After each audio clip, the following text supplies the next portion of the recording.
Hey everyone. So what do you think of the price of gas lately? Over $2 a liter in some parts in Canada and over $5, $6, $7 a gallon in some parts in the US. Wow, to say the least. In a recent story in the Washington Post, there was a story that came out that said the race for a car battery that charges fast. And this is emerging quickly. In our latest podcast, we sit down with a company that has a leading IP technology patent that could help you save a lot of money. Check it out now in our latest podcast. What's going on, bro? Hey everyone, welcome to the Dales Report. I'm happy to be joined here on the podcast today, the Chief Technology Officer of Volt Carbon Technologies, Vibon Lee, back to the podcast. Vibon, great to see you. Looks like you're set up at the facility that you and I have spoken about in the past, but how are things? Hi, Shad. It's a pleasure to be here. Things are good. I'm actually here right before our engineering and R&D shift starts today on a Tuesday, 7:30 a.m. That's amazing. So I'm getting you right off the press, right? Yeah. So you and I have spoken in the past in previous podcasts just about the facility that you have in Guelph. And for those wondering, Volt Carbon Technologies trades with the TSX venture under the VCT and actually just got an uplisting on the OTC, which is great for obviously the American investor base. But we have spoken in the past before when it comes to basically the development and commercialization of lithium batteries. A lot of companies will actually end up hiring a third-party site, but your company specifically has your own facility. And we talked about the importance of actually showcasing some of the stuff that you do and how it's done. So why don't we begin with that, Vibon, just to kind of set up where you are and the significance of this facility that you're doing day in and day out. Well, we're at our facility here in Guelph that we opened up, actually became operational at the beginning of this year. Okay. And I'm actually here in the battery lab, which makes the lithium-ion batteries. And this location here is about 1,500 to 2,000 square feet of that location. I also have built offices for admin and engineering on this side here. And in the back here, I have a plant that's getting ready for the next round of expansion. So I can take you for a quick tour. Yeah, it would be great. I'd be curious to see when you say the next round of expansion, what that means. So let's just, I'll just go over to this side here. When you look through here, that's more empty plant space. Although right now behind there, you see a machinery that's some of our pilot plant equipment that came out of storage a couple months ago. And I'm getting that equipment ready to go into a pilot plant again, which we'll be announcing in the next quarter. So all that equipment's being checked here. We're actually rebranding some of the equipment because it still had the old St. John Carbon logo. We're going to rebrand them with the Volt Carbon logo on them. So when you say like you describe the lab equipment, maybe talk a little bit about the expertise, the talent that you have on your team that are operating the facility each and every day. Well, I'm here earlier because I don't want to get in the way of all our technical people and our technical staff. But we've got early bird gets the worm, right? Yeah, we have 6 people working on our project. We have 3 postdoctorates. 2 are actually working on this membrane separator. 1's actually working putting the battery together. I've got a process engineer looking at how we're going to take this to the next level and do more, commercialization work. I have another process engineer that is actually looking at the equipment itself, because in the back here, I have equipment back here that I can't really show. It's proprietary. Okay. And that equipment requires a lot of maintenance and upkeep and process control planning. So that's our staff. And I also have another new engineer that's actually starting today. So we're up to 6 people, all working towards building a great lithium-ion battery. That's great. It's exciting. So let's learn. Let's learn basically how a battery is put together. I know you have a couple of examples in front of you. So I think the idea here in this interview is just to make sure that we can kind of showcase the work that you're doing, but most importantly, providing it from a visual aspect. So walk me through on what's being conducted. Yeah, I'm going to just go real simple and high level. So a battery consists of an anode, a separator, and a cathode. Okay. It seems really simple, but the challenges are there. So the anode is this one here, anode. So we actually make the anode here. We take the copper strip and we actually apply the slurry on the anode. The anode's also made of carbon. So that ties in with the material that we had talked about earlier, where we're taking carbon out of the ground and we're refining it to that level that can be put into a battery. And I can talk about that a little later. Okay. The next one is actually the cathode. So the cathode is this one here. Okay. We actually use a blend here that's actually made of, it's called NMC, this one. It's a nickel, manganese, cobalt. It's got a lot of nickel in it. You hear in the news today, even with Tesla, they're trying to secure, batches of nickel, Right. because it's starting to become more prevalent in the use of lithium-ion batteries. And then the last part is the separator, and the separator is this piece here. Here, I'm actually only showing a commercial separator, Okay. but our technology is a patented separator. And so the way these batteries work is when you put these three components together, you charge and discharge, and the lithium ions go back between the cathode and the anode. Right. And the reason why the separator is so important is the separator has to keep the anode and the cathode separated, yet it has to allow the lithium ions to go back and forth for charge and discharge cycles. So that's really how a battery works. It's making it that is very complex. You can see how consistent the coatings and the slurries of cathode material and anode materials are. They've got to be made in a very highly controlled environment. In fact, this lab here is temperature controlled. I'm gonna say, like, lithium can combust if it's got exposure to both water and or oxygen. So how exactly do you prevent that from happening in your facility? I assume that obviously you have proper equipment in place. Yes, there's actually several stages of our plan. First is, and the simplest way is actually with a use of a glove box. So Okay. we actually store all our lithium in this glove box here. Oh, okay, perfect. Wow. And what's interesting about this is you can see you can see the little gloves that are kind of blown out. There's 4 of them, and that's because it's pressurized with argon. What does And something like this cost? Well, it's easily, a couple $100,000. Wow. $300,000 in North America for a glove box. So all our lithium is actually stored in there, and to keep it inert, we have to fill the chamber with argon. So these 2 tanks here are full of argon, and they supply the chamber 24 hours a day. Now, when our engineers come in and they actually assemble the lithium-ion batteries, they just put their hands through this glove, and they have hands inside the glove box. Gotcha. Actually handle the lithium metal. So when you look at something like this, it's $300,000. As I said off the top, there's other companies that don't have facilities that have to contract it out to research facilities and third-party companies. So in an event like that, when it comes to cost, do you have an idea in comparison with some of your competitors as to what they would pay based on, or are they even at the stage as to where you guys are at when it comes to research? I'm curious to see where they are price-wise when it comes to stuff like that. Well, not a lot of our competitors have this equipment. Right. I've seen a couple of glove boxes in Canada. One is at an OEM company, automotive company. Another is at a research center. But that's just the first stages of manufacturing lithium-ion battery. It's a lab environment type manufacturing. So I can build batches of lithium-ion batteries here. But the next step from this is actually out on the plant floor, where we put in a dry room, the full dry room where you handle the lithium battery. And the dry room, it is exactly as it says. There's almost zero humidity in it, which allows the lithium to be in there without reacting with the moisture.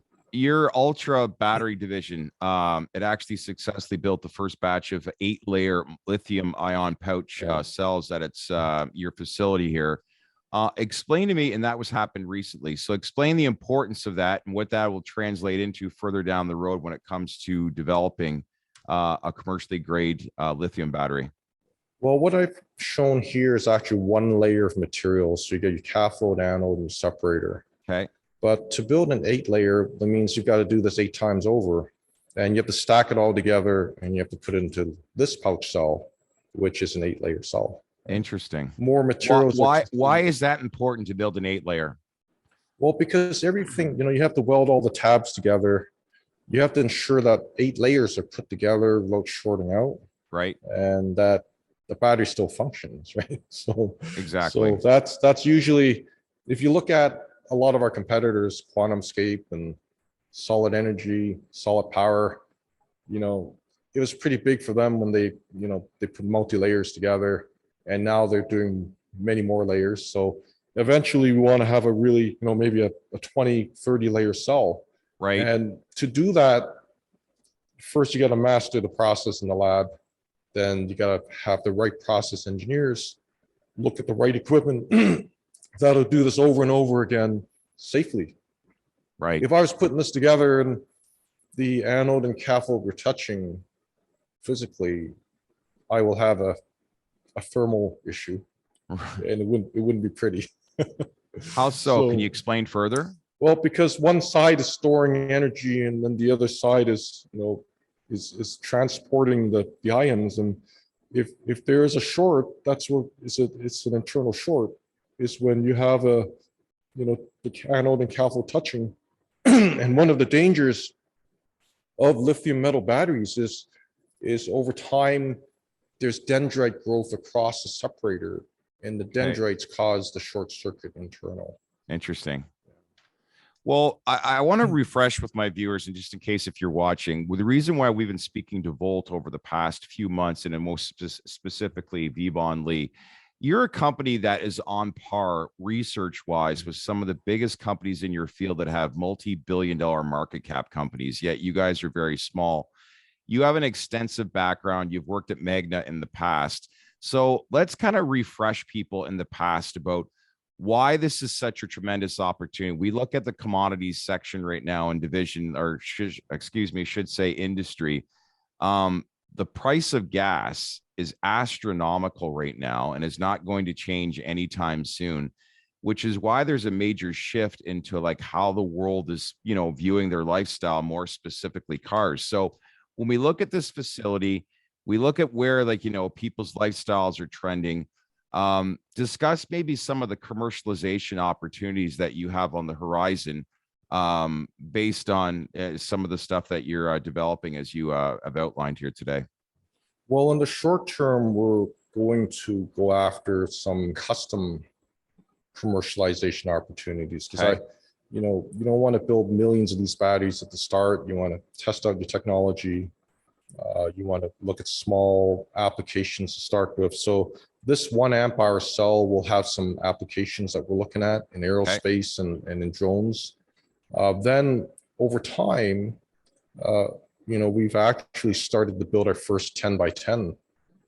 This single layer 10 by 10. So it's going to take some time to perfect this one, but our engineers are going to start building this. Now, this one will have more applications, because this could be 5 amp hour cell, maybe even higher. And then we start to stack the layers, and it becomes a pretty exciting product that might fit into somebody's technology. So we're looking for partners on this one as well. Then in the longer term, like when we build this one, we're going to definitely be out in the plant floor. We're going to have to have more equipment that'll get this pouch up and running and to the right customers. That's great. There's also commercialization opportunities in maybe not just in the product, but in our engineering capabilities. So as we start to build this plant, I've actually started to add seats of engineering, software and resources in this plant. So we may pick up small contracts and development of a battery for an OEM, or analyzing a battery, So one thing that's happened all my life is, I've always solved difficult problems. So, sometimes we'll find customers with difficult problems where we've got the expertise to help them solve. And that'll also bring in some type of revenue stream into this company. I wanted to piggyback off of what I just asked. There was an article actually early this month in the Washington Post called "Inside the Race for a Car Battery that Charges Fast and Won't Catch Fire," which highlighted the arms race for battery makers to develop a battery amid soaring gas prices and high profile battery fires. So first off, did you get a chance to see that article in the Washington Post? I did, yes. Very interesting. Yeah. What was your take on it all? Well, I think with the battery that we have, after we put things together, we have this pouch, right? And we create this in the pouch. The traditional way is still to put a electrolyte in here. So when you get to the stage, when you have all the layers stacked, a liquid electrolyte is put into here. And that comprises of a lot of the safety issues, is that liquid, which transports the ions between the cathode and the anode, also is responsible for the short. So if I actually punctured this, I'd have a liquid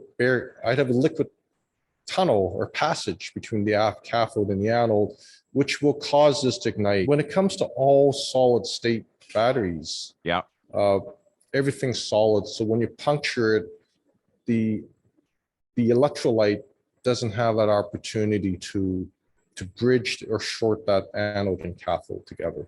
So that's where a leap and bound in safety can occur. Mm-hmm. But that's not just it. When we look at our processes, we have to make sure other processes are well set up enough that there is no short circuits occurring. But the big part of the challenge is getting rid of that liquid electrolyte. And that's why you hear a lot about solid state. You hear a lot about even semi-solid state and then separators. So when I look, like, this is all very scientific, obviously. For the average investor to really understand what you're doing every single day, how confident do you think, or do you feel your company's technology fits the potential of what a big automakers are looking for? We're absolutely confident. I can tell you 100% certainty. I'm confident. Touch on again a little bit. I want people to remember exactly what your resume is, where you've worked before, the opportunity that this presents, because if you're very confident, I want to understand why. Well, from my personal perspective, I've commercialized actually I've won contracts for all my employers totaling over $1 billion in my career. I have patents that have also generated substantial revenue for some of my customers. So when I look at this technology and I take a step back, and I can say lithium-ion is not going away. I mean, you look at all the battery technologies out there: aluminum air, iron, salt water. All those technologies do not have the potential of lithium, because lithium is it's on the left-hand corner of that periodic table, and it enables you to generate the highest amount of voltage per cell, right? Mm-hmm. And right now we're talking about vehicles going to 800 volts. Right. So you need about 200 cells in series to get to 800 volts. Whereas when you use this lower voltage chemistry, you have to double that, right? And then you got all the controls. And right now the world's moving fast towards a lithium-ion battery. Right? Why is that, in a nutshell, for people that are still learning? Why automate? Really, as I mentioned, the voltage, the higher voltage, it is simpler to get there with less amount of cells in series. Mm-hmm. Even with lithium-ion phosphate, the voltage is, I think it's around 3.6 or lower. You get 4.2 current lithium-ion that we're working with. So that's why I think we're on the right track, and that's why there's a certain amount of certainty and confidence on my side that this technology is on par with everything else out there. I mean, if you go look at Panasonic's technology, you look at LG's technology, you look at everyone else's, they're doing the exact same thing. Now, where our IP is in the separator. And in our future builds, we're actually going to go straight to a lithium metal and current collector in the anode. And our separator technology is going to distinguish our product in that it's going to be semi-solid state. When we get rid of this carbon here in some of our products, you're going to get a substantial weight savings, right? And that increases the energy density per kilogram. So that's where, that's where I'm very confident there. And also the people that we have, we've got some of the best people on the planet to develop batteries, right? Otherwise I wouldn't be here. I mean, I wouldn't have all this stuff here to show today. It's because of the team that we have in this building that I've spent countless hours putting this together. Well, when you look at your team, your facility, I'd be curious in just the overall emergence of where this industry is trending. I'd be curious to know, based on your team and the research you're doing, and even some of your management team as well, what are some of the conversations that you're hearing as far as big name brands getting involved in this space? Well, we've heard about, LG opening up a plant in Windsor. I've heard, Ford and Volkswagen investing in, companies like Solid Energy, Solid Power, even, investment in solid in QuantumScape. I just think right now there probably is not enough players out there when all the companies require batteries, right? And then on the other flip side of things, what makes us unique is we also have access to processing the minerals, right? So we've got the anode side taken care of. I believe strongly that some of our products will not only just be lithium metal, we may also carry some products with a carbon anode. So we're starting to look at our product roadmap, and it looks very exciting because once you have the facility set up, you can build 3 or 4 different variants of the technology. Right. We can do lithium iron phosphate, and if you do research in lithium iron phosphate, the market is incredible for home and residential energy storage. When we do vehicles, we need the high energy density because you're powering an electric motor. And these electric motors, some vehicles have 4 of them now, right? And they need 800 volts. And so that's where the market for our high energy products are going to be, right? Okay. Or we could actually build just whatever maybe LG or Panasonic are building today, simple batteries. Well, they're not simple, but batteries that just go into vehicles, So we've got the know-how. We're building an organization, a bright organization. Yeah. We're a hungry startup, so my confidence that we're going to get there. Here's a question I wanted to ask too. Environment is a big thing when it comes to this era of investors. Some of the common questions that get asked time and time again as we phase out traditional vehicles that are on gasoline and move over to the electric side. What happens to a lot of these batteries when it comes to recycling, when it reaches its life expectancy? Are enough people understanding that process enough as to what happens towards the end? If not, maybe explain what's involved when a battery does reach its life expectancy, and then what happens afterwards when it comes to, like you said, some of the environment initiatives that a lot of these companies are going to have to focus on.